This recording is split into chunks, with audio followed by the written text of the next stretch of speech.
On this week's episode, I'm joined by Robin Tagland and Mafalda de Freitas.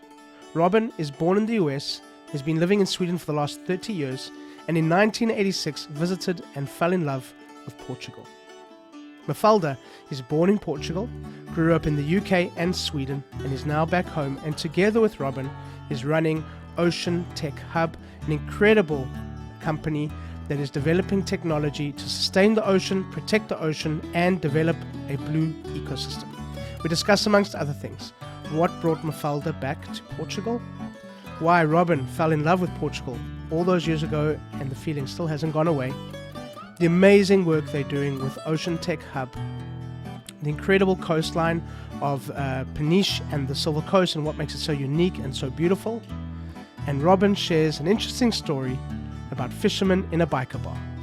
For those of you listening, head over to our YouTube channel to watch some of this episode. And for those of you watching, click down below and subscribe. And for the full podcast episode, head over to Stitcher, Google, Spotify, Apple, or wherever you get your podcasts. And now over to my conversation with Robin and Mafalda. Welcome back, or welcome to another episode of Portugal, the Simple Life. And I'm delighted to be joined here by Mafalda Freitas and Robin Tagland. Ladies, thank you for being on the podcast. How are you? Awesome. Very good. Very Friday. good. It's Friday. Exactly.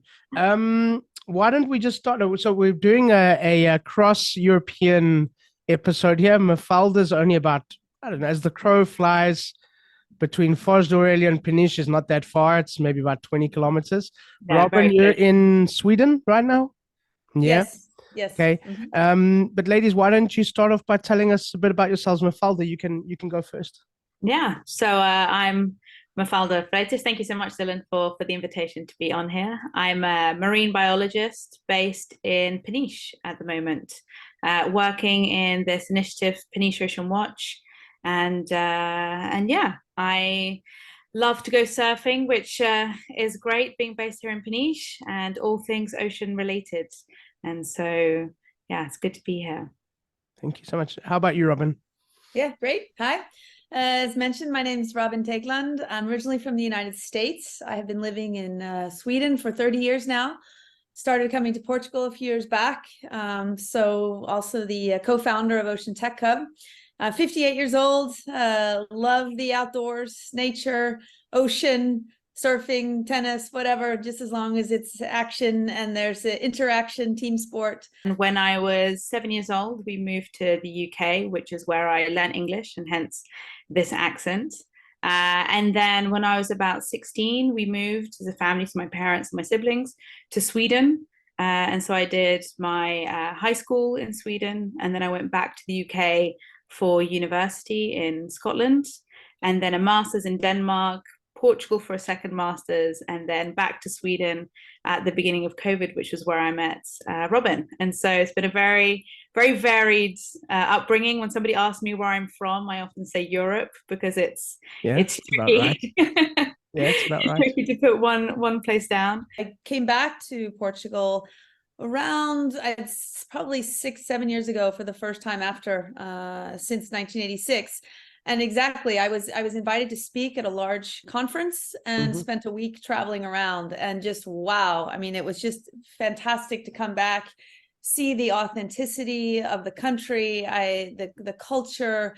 It really felt like, Europe, like Europe used to be before it was run over by a lot of multinational organizations, if I could, kind of put it that way. But I think the most important thing was the openness and friendliness of people. How was it? I mean, for some people that could be quite a daunting kind of idea. There's obviously a kind of a stigma around fishermen and rough and tumble guys and all that kind of thing. And now you're meeting them in a biker bar. What was that like? What were these men like? And how receptive were they? Yeah, it's a great story, actually. It happened probably almost 5 years ago. My partner and I, we wanted to start this tech hub, as I was talking about earlier in the podcast. And we had to find a property to do that in, and we were looking high and low and everywhere, and just, we couldn't find anything, and I was very upset. I was like, we're never going to find anything. And we're driving back one evening, this Saturday evening, from a restaurant, and I'll just go back to the hotel. I'm so fed up, can't find anything. And we drive by this motorcycle club, the Peniche Motorcycle Club. And my partner, Eric, says, let's go in. And I'm like, I don't think so. I'm from Tennessee and Nashville, and you don't go into a motorcycle club at midnight on a Saturday night. Let's just go to the hotel. Come on. He's like, no, let's go in. I said, no. And he's like, come on, get out of your, comfort zone. He's thinking, just, we'll knock on the door and ask if we can come in. If they say come in, yeah. And if not, we'll leave. So we did that. We really did. I opened the door, and I still remember standing there, and he's, saying, hey, are we welcome? Can we come in? And, people were looking at us very strangely. It was all of a sudden went very quiet in there in the club. And then finally said, yeah, come on in. Well, we stayed there for 4 hours, I think. So it was the beginning of this project. It really is, because that really gave us the inspiration, the incentive to really see, yes, we can work together with the local community on this issue that we have related to, ocean plastic. And so it was really, it set the direction for the project and where we are. But Mafalda, just tell us a little bit about what you've been doing in all of this. Yeah, so lots of things. So I first started working with Robin on one of the projects that we have, the Pelodrome project, which is a digital innovation project co-funded by EEA grants, where we're working with 2 Norwegian companies to develop drones to map the biodiversity of coastal waters. So to create this service for coastal fisheries, but also for anybody interested in ocean data, where we detect where the schools of fish are and where different biodiversity is, and eventually where submerged ocean plastic is. So that was the first project that I came in. So create coastal fisheries more sustainable in that respect. But then if the technology can also detect where there are ghost nets, where there's submerged plastic, then we can also collect ocean litter as well, so that the fishermen don't have to be as dependent on the fisheries. But at the same time, by streamlining fishing, then they have more free time to gain new skills. And so Robin and the team, and as Robin mentioned, her daughter and Jon Eric's son wanted to do a project with ocean plastic. And so then the team at the time, this was before I was involved, started this collection of the fishing nets to try and find a new life for them. And then exactly a year ago, we got our shredder in the warehouse. So then we started to bring the fishing nets in and handling them ourselves. But it's a lot. I think we've been collecting since 2019, and over 90 tons of fishing nets have been collected from the ports of Peniche. And our plan is to expand nationally, hopefully. You mentioned on your first trip way back in 1986, having the most amazing seafood. Talk about the food. I mean, this is something we love talking about, the food. Portuguese people just love talking about food in general. It's my birthday today, and my team at work, their biggest concern was, is there going to be snacks? Like, where's the cake? So I'm here doing this. They're busy eating cake, so the food is very important. Happy birthday. Thank you. But what do you want to say about the food? Oh gosh. Well, I mean, I love the food. I love food. So no, but the freshness of the shellfish, of the fish. I mean, we just had dinner. I was just there the other day with a friend from California who came. And we were sitting there eating dinner, overlooking the Chakra restaurant, overlooking the sunset and the beach. It was just absolutely lovely. And it's just so natural. I mean, it's not smothered in a bunch of, you have real fresh things that really taste, that have a very, authentic taste.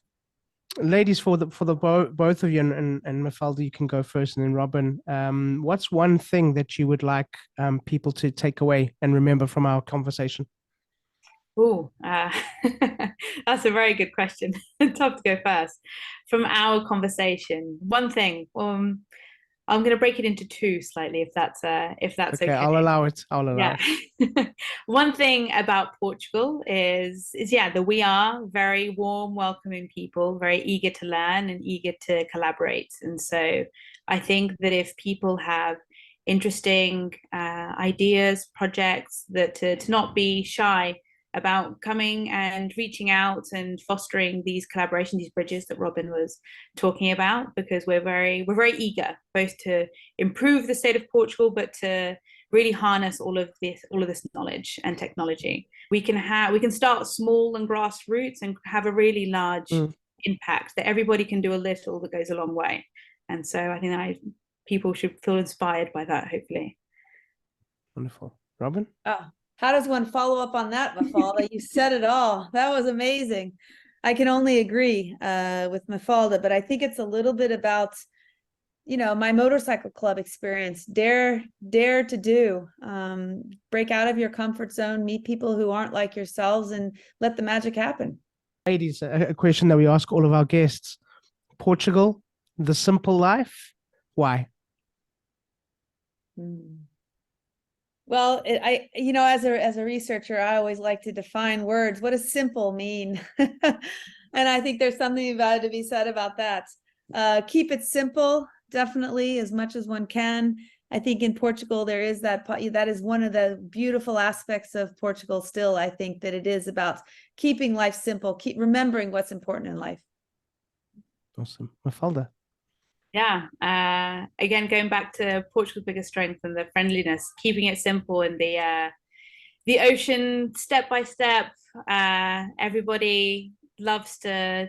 You can always rejuvenate and refresh your ideas by looking at the ocean, and keeping it simple. You don't get consumed with your work, because you've got the ocean there right away to help recalibrate and have a good time with your friends and neighbors. And so it ends up being a simple life in that way. Very pleasant. Ladies, thank you. This has been a pleasure, and I'm going to let you call it.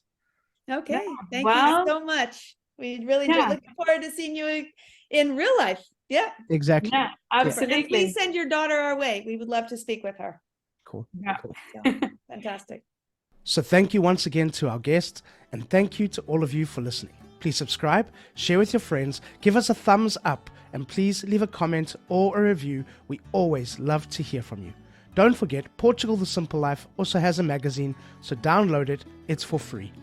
We'll be back next week with a brand new episode, and as we say in Portugal, sejas bem-vindo. Welcome to the Simple Life.